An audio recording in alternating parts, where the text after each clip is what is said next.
Hey guys, so today we are reading Judges chapter 6, and today's verse of the day is Psalms 33 verse 5. The Lord loves righteousness and justice.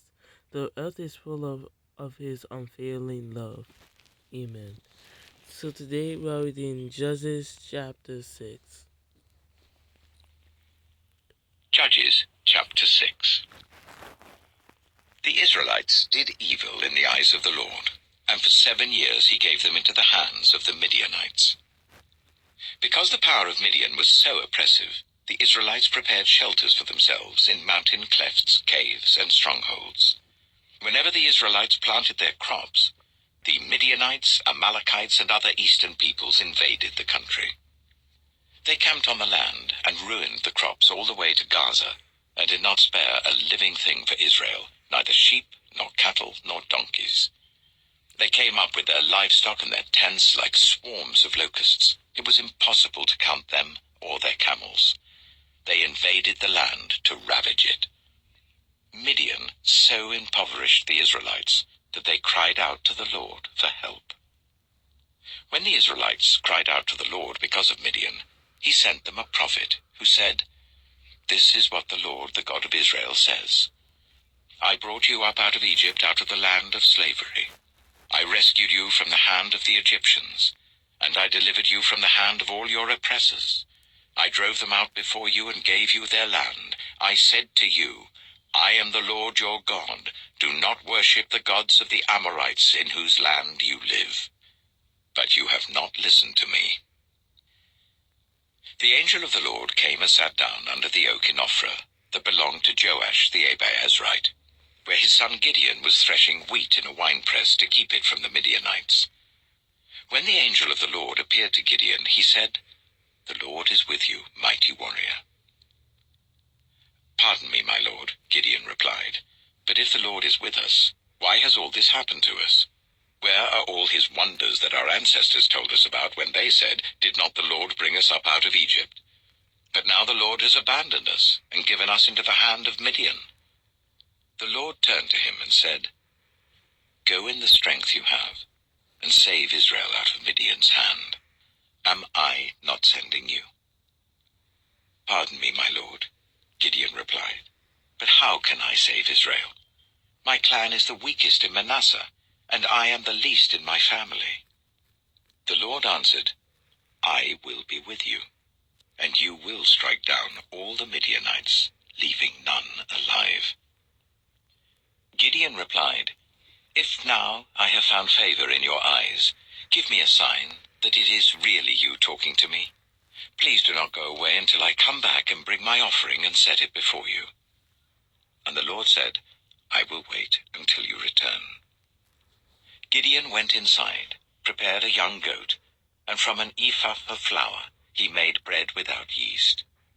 Putting the meat in a basket and its broth in a pot, he brought them out and offered them to him under the oak.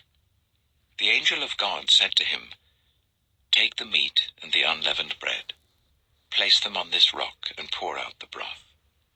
And Gideon did so. Then the angel of the Lord touched the meat and the unleavened bread with the tip of the staff that was in his hand. Fire flared from the rock, consuming the meat and the bread, and the angel of the Lord disappeared.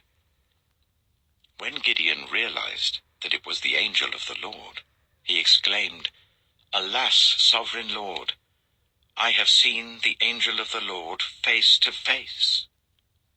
But the Lord said to him, "Peace, do not be afraid. You are not going to die." So Gideon built an altar to the Lord there and called it, "The Lord is Peace." To this day it stands in Ophrah of the Abiezrites. That same night the Lord said to him, "Take the second bull from your father's herd, the one 7 years old. Tear down your father's altar to Baal, and cut down the Asherah pole beside it. Then build a proper kind of altar to the Lord your God on the top of this height.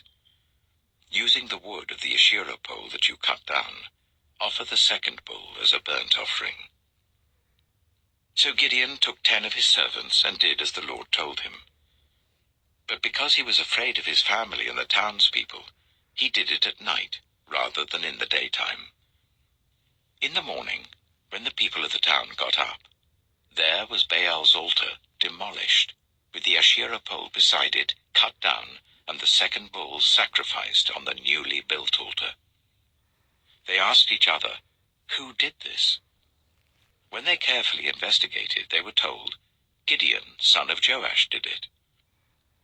The people of the town demanded of Joash, "Bring out your son.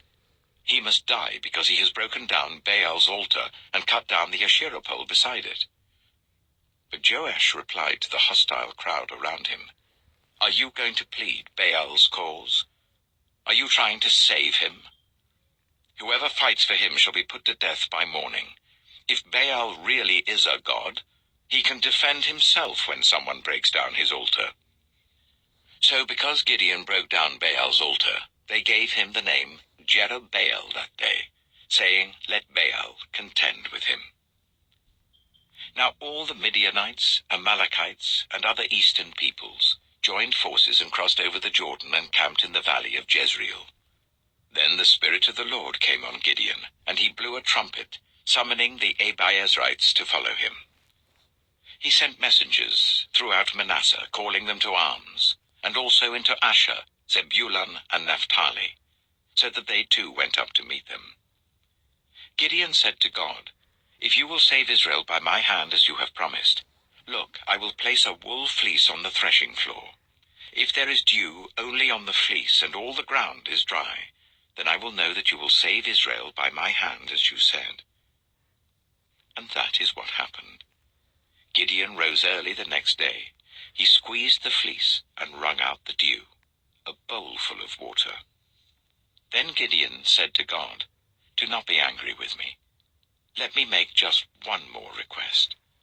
Allow me one more test with the fleece, but this time make the fleece dry and let the ground be covered with dew." That night God did so. Only the fleece was dry. All the ground was covered with dew. Amen. So that was Judges chapter 6. And tomorrow we're going to read Judges chapter 7. I'm going to end the video off here. And you guys have a blessed night. Amen.